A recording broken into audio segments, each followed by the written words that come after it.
せーのでもそんなんじゃダメもうそんなんじゃほら心は進化する Assalamualaikum warahmatullahi wabarakatuh. Perkenalkan, nama saya Andi Ningra Sembilan Muhammad dengan nomor stambuk 04020220194 dari kelas A4 Universitas Muslim Indonesia. Di sini saya akan menjelaskan beberapa hal tentang hukum 言葉 pidana. をすれば消えちゃう関係なら言葉を消せばいいやって思ってた Ada beberapa definisi hukum pidana menurut para ahli. Pertama, menurut Wirjono Projodikoro, hukum pidana adalah peraturan hukum mengenai pidana.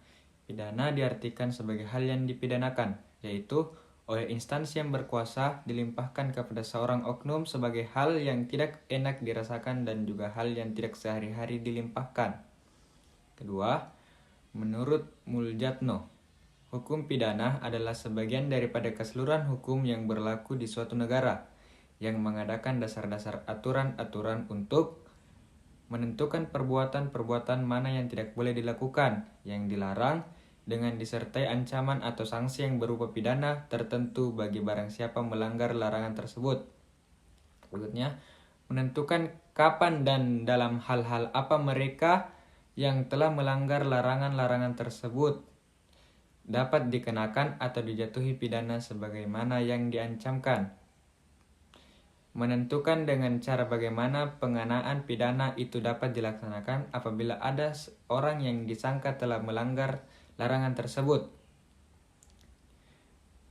Menurut Shanturi, hukum pidana adalah dari hukum positif yang berlaku di suatu negara dengan memperhatikan waktu, tempat, dan bagian penduduk yang memuat dasar-dasar dan ketentuan-ketentuan mengenai tindakan larangan atau tindakan kekerasan dan kepada pelanggarnya diancam dengan pidana.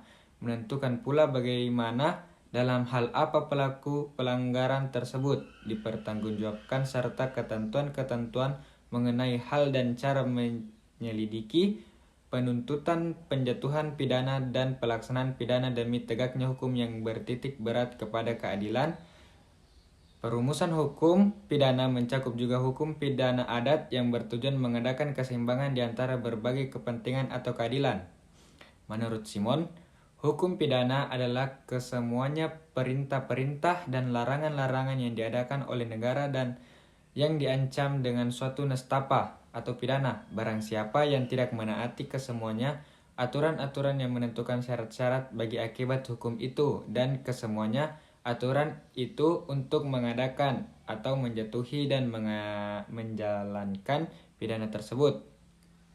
Kemudian, menurut J.M. van Bimelen, hukum pidana terdiri atas tindak pidana yang disebut berturut-turut dari peraturan umum yang dapat diterapkan terhadap perbuatan-perbuatan itu sendiri dan pidana yang diancamkan terhadap perbuatan-perbuatan itu. Berikutnya, menurut Mesger, hukum pidana adalah aturan hukum yang mengikat kepada suatu perbuatan tertentu yang memenuhi syarat-syarat tertentu, suatu akibat yang berupa pidana. Ada 3 sumber tertib hukum yang ada di Indonesia. Yang pertama, Pancasila. Pancasila memiliki peran yang besar terhadap hukum hingga menjadi salah satu sumber tertib hukum yang ada di Indonesia. Yang kedua, Undang-Undang Dasar tahun 1945. Sumber tertib hukum yang ada di Indonesia juga merupakan salah satu kewenangan Undang-Undang Dasar 1945. Yang ketiga, Peraturan Pemerintah.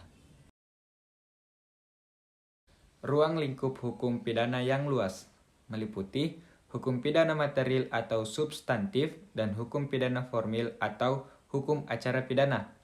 Berdasarkan klasifikasinya, hukum pidana juga dibagi menjadi 2, yaitu hukum pidana umum dan hukum pidana khusus. Hukum pidana mempunyai ruang lingkup yaitu apa yang disebut dengan peristiwa pidana atau delik ataupun tindak pidana. Menurut Simons, peristiwa pidana ialah perbuatan salah dan melawan hukum yang diancam pidana dan dilakukan seseorang yang mampu bertanggung jawab.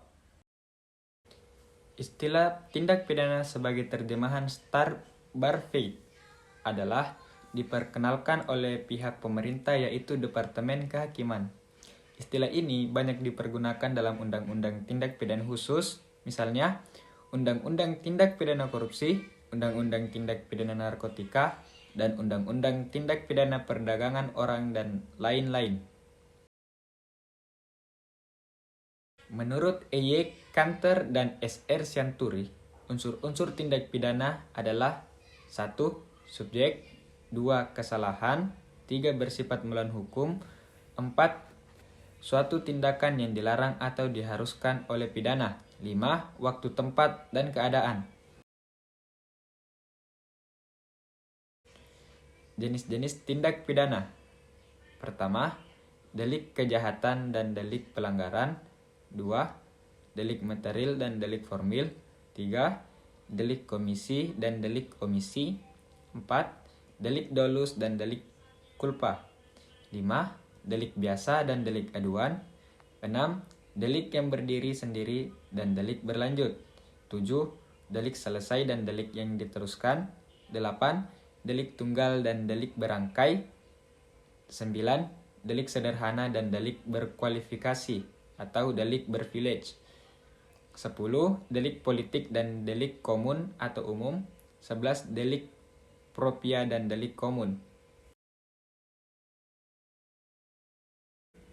Delik aduan merupakan delik yang memiliki karakter yang unik apabila dibandingkan dengan delik umum, yaitu delik aduan digunakan untuk tindak pidana yang dapat diselesaikan secara kekeluargaan atau hingga tercapai sebuah kesepakatan bersama.